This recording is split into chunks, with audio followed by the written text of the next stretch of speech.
हमारे साथ स्वामी चक्रपाणी जी महाराज है। मैं महाराज जी आपसे समझता हूं, क्योंकि ये बयानों का जो सिलसिला है ये तब से ज्यादा शुरू हो गया जब राम मंदिर को लेकर फैसला आया था।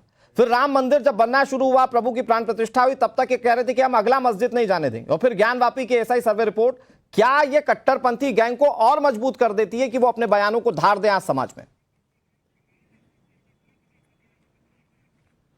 देखिए, मैं आपको बताना चाहता हूं, निश्चित रूप से आप ये देख रहे होंगे कि काफी समय तक जो है अभी दंगे की कोई स्थिति नहीं हुई, न कोई फसाद हुआ और राम मंदिर का भव्य बन गया। इसमें कई जो जिहादी मानसिकता के लोग हैं, जो मौलाना तौकीर रजा टाइप के हैं, वो चाहते हैं कि मुस्लिम खौले, मुस्लिम कुछ करे, इसीलिए इस तरह की बयान दे रहे हैं और कह रहे हैं कि जी हमारे युवा कंट्रोल अगर से बाहर चले जाएंगे तो क्या कानपुर में जो ईंटे पत्थर चले जिस समय प्रधानमंत्री जी गए थे, दंगे हुए, तो क्या इन्होंने इनके इशारे पे हुए? क्या कन्हैया कुमार की हत्या हुई, क्या इन्होंने करवाया? क्या कमलेश तिवारी की हत्या हुई, क्या इन्होंने कराया था? और तमाम जहां जहां लव जिहाद हो रहा है, क्या ये करा रहे हैं, जानबूझ करके करा रहे हैं? ये जांच का विषय है। लेकिन ये कहीं ना कहीं इस तरह के कट्टरपंथी लोग जो है, इनके पेट में दर्द है कि आखिर दंगे हो क्यों नहीं रहे, इसलिए बार बार सब्र की बात कर रहे हैं, बार बार उसकी बातें कर रहे हैं।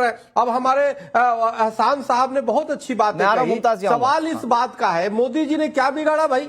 है क्या, किसका बिगाड़ा है? लेकिन कहीं ना कहीं दानिश साहब उसको खौलाना चाहते हैं, मौलाना रजा खौलाना चाहते हैं, हमारे मुमताज साहब बैठे हैं। लेकिन महाराज जी, इसमें एक बहुत इंपॉर्टेंट बात यह है कि आप जब बात ज्ञानवापी की करते हैं, आप जब बात मथुरा की करते हैं, तो वो कहते हैं कि हम अपनी मस्जिद को नहीं जाने देंगे। वो कहते हैं कि आप अपनी मस्जिदों को आबाद रखें। तो क्या ये मस्जिद के आधार पर ये लोगों के मन में डर बैठाना चाहते हैं क्या? भाई देखिए, क्योंकि आप जो लड़ाई लड़ रहे हैं महाराज जी, वो लड़ाई तो कानूनी है, उसमें कोई जोर जबरदस्ती है ही नहीं। बड़ी बात यह है कि हमारे मुमताज साहब बैठे हैं, दानिश साहब बैठे हैं, तुरंत तौकीर रजा की आलोचना करना चाहिए था, फतवा इनके खिलाफ जारी करना चाहिए, तो वो तो करते नहीं। और हम लीगल तरीके से कानूनी लड़ाई लड़के जब ज्ञानवापी जो 93 से पूजा हो रहे थे, 93 तक जो है उसको हमने अधिकार लिया, तो उस पर हाय तौबा मचा रहे हो, चाहते कि दंगे हो, तो चाहते अरे भाई साक्ष्य प्रमाण आप भी पेश करो, हम भी पेश करें, जिसके पास में न्यायालय आदेश देगा वो अपना पूजा करेगा। महाराज जी, आपने ये बात कही, मैं यहीं से बात को आगे बढ़ाता हूं। महाराज जी, मैं एक बार फिर से आऊंगा आपके पास। एहसान जी प्लीज थोड़ा सा वेट कर लीजिए, मैं एक रिएक्शन मुमताज भाई का लेना चाह रहा हूं। मुमताज जी, क्योंकि आप बार बार संविधान की दुहाई देते हैं, आप कहते हैं कि संविधान को डिमोलिश कहीं पर नहीं होना चाहिए, लेकिन जिस पक्ष की ओर से ये सारी लड़ाइयां लड़ी जाती है वो तो कानूनी है और कोर्ट के दर पर सिर्फ सबूत चलते हैं, फैक्ट्स चलते हैं, वहां हवा हवाई बातें नहीं चलती हैं। तो ये संविधान की बात कहते हुए, संविधान का समर्थन करते हुए डर बैठाने की कोशिश क्यों? फिर नहीं, बिल्कुल डर नहीं बिठाला जा रहा है और हम लोग भी कोर्ट में जा रहे हैं, मुस्लिम पर्सनल लॉ बोर्ड भी कोर्ट की बात कर रहा है तमाम। लेकिन जिस तरीके से सरकार कोर्ट को हाईजैक करने की कोशिश कर रही है, जिस तरीके से, अब आप देखिए कि बाबरी मस्जिद का उत्तर प्रदेश, मुमताज भाई, आप कानून के अच्छे जानकार हैं, कोर्ट को कैसे हाईजैक होता है, क्या बात कर रहे हैं आप? इश्तेहार जो है, अरे इश्तेहार में देने लगे कि हमने देखिए ये बनाया, संकल्प जब होता है। अरे मुमताज भाई, आपके फेवर में फैसले नहीं जा रहे तो कोर्ट हाईजैक हो जाएगा, गजब कर रहे हैं। नहीं, देखिए ऐसा है कि कल मुस्लिम पर्सनल लॉ बोर्ड ने जिस तरीके से फैसला आया, जिस तरीके से इम्प्लीमेंटेशन उसका हुआ और जिस तरह सुप्रीम कोर्ट गए, वहां से हाई कोर्ट भेज दिया, हाई कोर्ट ने कहा कि नहीं तो पूजा तो जारी ही रहेगी, ये तमाम चीजें, इससे ये लगता है।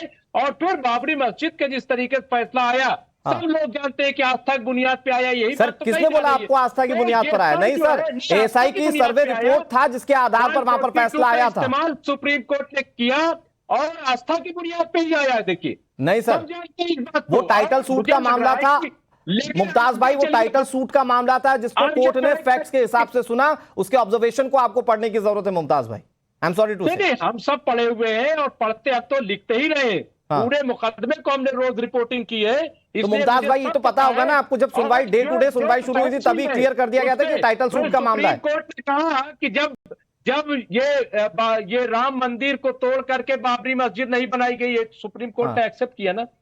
जब सुप्रीम कोर्ट ने कहा कि हाँ, नहीं, ये नहीं कहा उन्होंने, ये कहा कोर्ट ने। मैं बार बार इस पर चर्चा नहीं करना चाहता, आप हर जगह एक प्रोपेगेंडा के तौर पर इस बात को ले आते हैं। कोर्ट ने ये कहा कि इसके साक्ष्य नहीं मिले कि वहां पर मंदिर टूटकर मस्जिद बनी, तो इसका मतलब ये नहीं कि वहां पर मंदिर नहीं थी। और उसमें यह भी है कि जो सिखों के धर्मगुरु थे वो वहां पर राम मंदिर में पूजा के लिए गए थे, ये कोर्ट के ऑब्जर्वेशन में, ये आपको पढ़ना चाहिए। मैं जल्दी से आता हूं दानिश भाई आपके पास। दानिश भाई, अभी जो लोग बात कर रहे थे मेरे सहयोगी हिमांशु के साथ, वो कह रहे हैं कि मुस्लिम खुद नकार देंगे, तो ऐसी सियासत करके क्या फायदा असदुद्दीन ओवैसी का? वो जिसका वोट लेने की कोशिश कर रहे हैं वो खुद नकारते चले जाएंगे विकास देख देख के।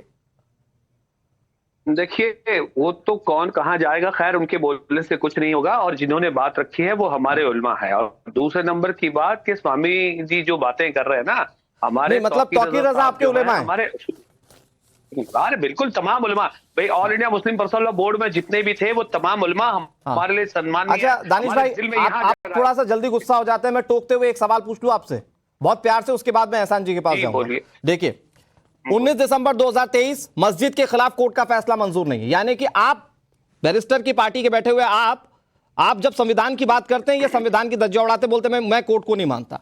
9 मई 2023 अतीक अशरफ और आजम खान पर जुल्मों का बदला लेना है, उनके जुल्म सहते हुए मुस्लिम खुद योगी जी बाबा के पास जाते हैं, बोलते साहब कुछ तो कार्रवाई कीजिए। ये आपके उलेमा, मैं पूरा कच्चा चिट्ठा बता दूंगा। सीए पर कह रहे थे 8 जनवरी 2022 को, ये आपके उलेमा साहब सीए पर कहा था कि हिंदुस्तान में गली गली में खून बहेगा। आप समर्थन करते हैं ये गली गली में खून बहने का आपके उलेमा का? दानिश कुरैशी, देखिए सुनिए मेरी बात, सुनिए। देखिए, मैं तो तौकीर रजा साहब का प्रवक्ता नहीं हूं, लेकिन तो आप तो उलेमा बता रहे हैं ना अपना। सुनिए, आप बिल्कुल उलमा है, हमारे प्रवक्ता नहीं हूं ना उनका, वो हमारे उलमा है, तो हम उनके पीछे खड़े रहते हैं। सुनिए, मतलब आप उनके बयान का समर्थन करते, कुल मिलाकर बात सुनिए। देखिए, जुल्म की बात, जुल्म की दास्तान और जुल्म की कहानी की अगर बात है ना, तो जितना खून इस देश के मुसलमानों ने या हिंदुओं ने मिलके अंग्रेजों के खिलाफ बहाया, वो ऐसा नहीं था कि अंग्रेजों को मारने के लिए, काटने के लिए उन्होंने किया। हमने खुद अपनी लाठियां खाई, गोलियां खाई, क्या आपने नहीं देखा तारीख? तो सवाल यह है कि ये जो जुल्म और ज्यादती करने वाले जो लोग सत्ता में पैबंद हो चुके हैं और कहीं ना कहीं इस तरीके से इन्फ्लुएंस करने की कोशिश कर रहे हैं, जैसा कि मैंने आपको बताया, योगी जी के स्टेटमेंट आपको दिखा दिए, नंबर ऑफ स्टेटमेंट। अरे तो आप उस स्टेटमेंट को आधार बना रहे, मैं आपके उलेमा का स्टेटमेंट बता रहा हूं, आप उस पर कुछ कह ही नहीं रहे दानिश भाई। सुनिए, अनुराग भाई, मैं एक बात और आपको कह दूं, आप भड़काने की बात कर रहे हैं। नहीं है ना। हाँ, मैं आ रहा हूं मुमताज भाई, एक एक करके। दानिश भाई गुस्सा होकर चले जाएंगे नहीं। पाणी महाराज जी बैठे हैं, इन्होंने कहा है कि वीर सावरकर को जो है वो भारत रत्न दिया जाना चाहिए। चलिए ठीक है, वो बात उस पर कर लेंगे। दानिश भाई प्लीज अपनी बात को कंक्लूड कर लीजिए, 10 सेकंड, फिर मैं जा रहा हूं एहसान भाई के पास। हाँ। अब सवाल ये है कि वो मुख्यमंत्री नहीं है, वो मेरे लिए उल्मा है, शायद आपके लिए ना हो, चक्रमाणी महाराज के लिए नहीं है, तो जो हम मुसलमान हैं मैं उनकी बात कर रहा हूं। सर, लेकिन मुख्यमंत्री हम तो फक्र से कहते हैं कि हम उस देश में जहां पर अशफाकुल्लाह खान है, हम तो फक्र से कहते हैं अबुल कलाम आजाद हमारे देश के, हम तो फक्र से कहते हैं एपीजे अब्दुल कलाम हमारे देश के, उस देश में तो हम तो कहते हैं। लेकिन हम इसको कैसे मान ले जो लोग कह रहे हैं कि साहब हमारा सब्र टूटा तो हम ऐसा कर देंगे। एहसान अब्बासी साहब, ये सब्र क्या एक ही तरफ से टूट सकता है क्या? हाँ जी, बहुत बहुत धन्यवाद, मुझे मौका दिया आपने।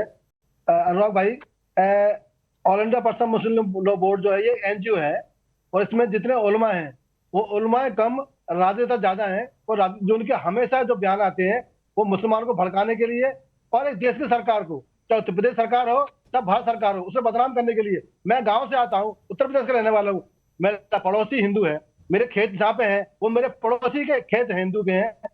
मैं शहर में रहता हूँ, मेरा मित्र पड़ोसी हिंदू है। हाँ। हमें उत्तर प्रदेश में हिंदू मुस्लिम की जो मिसाल है वो गांव से और लेकर शहर तक दिखती है, परंतु ये जो बयान देते हैं इनके कौन से दोस्त जो हिंदू है इसे नफरत करते हैं। आ रहा हूं दानिश भाई, आऊंगा। हाँ। डॉक्टर साहब जहाँ रहते हैं तो क्या वो हिंदू नहीं रहते? वो एक हिंदू का नाम बताते हैं। हाँ। इस हिंदू ने इनको परेशान किया हो, ये 10 वर्ष से। एहसान भाई, मुझे अगर 10 सेकंड में आप ये जवाब दें, हमारे दर्शकों को ये बताएं कि क्या मजबूरी है फिर? ऐसे तो उलेमा ही है, ऐसे तो मौलाना है जिसको शांति और धर्म का संदेश देना है, लेकिन ये क्या मजबूरी है जिसके तहत इस तरह से भड़काने पर उतारू हो जाते हैं? मजबूरी इनकी ये है तो मोदी जी सरकार चल रही है, इनको मोदी जी से विरोध है, इनको ना योजना से विरोध है ना किससे विरोध है, इनको केवल